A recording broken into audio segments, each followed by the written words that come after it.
ওয়াকফ নিয়ে ঘর ভাঙল এনডিএর বড় ধাক্কা নীতিশ কুমারের। ওয়াকফ সংশোধনী বিল নিয়ে ঘর ভাঙল এনডিএর দল জনতা দল ইউনাইটেড বিহারের বিধানসভা ভোটের মুখে মুখ্যমন্ত্রী নীতিশ কুমারের বিরুদ্ধে বিশ্বাস ভঙ্গের অভিযোগ তুলে জনতা দল ইউনাইটেড ছাড়লেন দলের দুই প্রভাবশালী নেতা। জনতা দল ইউনাইটেডের সংখ্যালঘু সেলের শীর্ষ দুই নেতা মোহাম্মদ কোয়াসিম আনসারি ও মোহাম্মদ নওয়াজ মালিক দলের প্রধান নীতিশ কুমারকে কড়া চিঠি লিখে জানালেন মুসলিমরা আর জেডিইউ এর ওপর পুরোপুরি আস্থা হারিয়েছেন। আগে তারা মনে করত জেডিইউ ধর্মনিরপেক্ষতা রাজনীতিতে বিশ্বাস করে, আর তাই তারা দলে থাকছেন না। কেন দল ছাড়লেন? ওয়াকফ সংশোধনী বিল 2024 নিয়ে ভারতের লক্ষ লক্ষ মুসলিম ধর্মনিরপেক্ষতার ভাবনাকে ধাক্কা দিয়েছে বলে তারা চিঠিতে নীতিশ কুমারকে জানিয়েছেন। প্রসঙ্গত, এনডিএর শরিক দল জেডিইউ সংসদে ওয়াকফ বিলের পক্ষে ভোট দেন। লোকসভায় নীতিশের দলে 12 জন ও রাজ্যসভায় 5 জন সাংসদ আছেন। দল ছাড়লেন দুই জেডিইউ নেতা।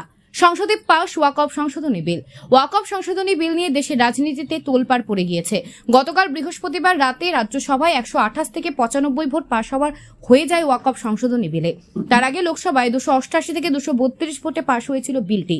সংসদের উভয় কক্ষে পাশ হওয়ায় বিলে রাষ্ট্রপতি দ্রৌপদী মুর্মু সই করে দিলেই তার নতুন আইনে পরিণত হবে। কেন্দ্রীয় সরকারের দাবি, ওয়াকফ আইনের সংশোধনের মাধ্যমে সাধারণ মানুষের অধিকারকে বাড়ানো যাবে। অন্যদিকে দেশের বিরোধী দলগুলির দাবি, নতুন সংশোধনী আইনে ওয়াকফ বোর্ডের ক্ষমতা খর্ব করা হচ্ছে। এই আইনের ফলে ওয়াকফ বোর্ড কার্যত কাগজে বাঘ হয়ে যাচ্ছে বলে মনে করা হচ্ছে।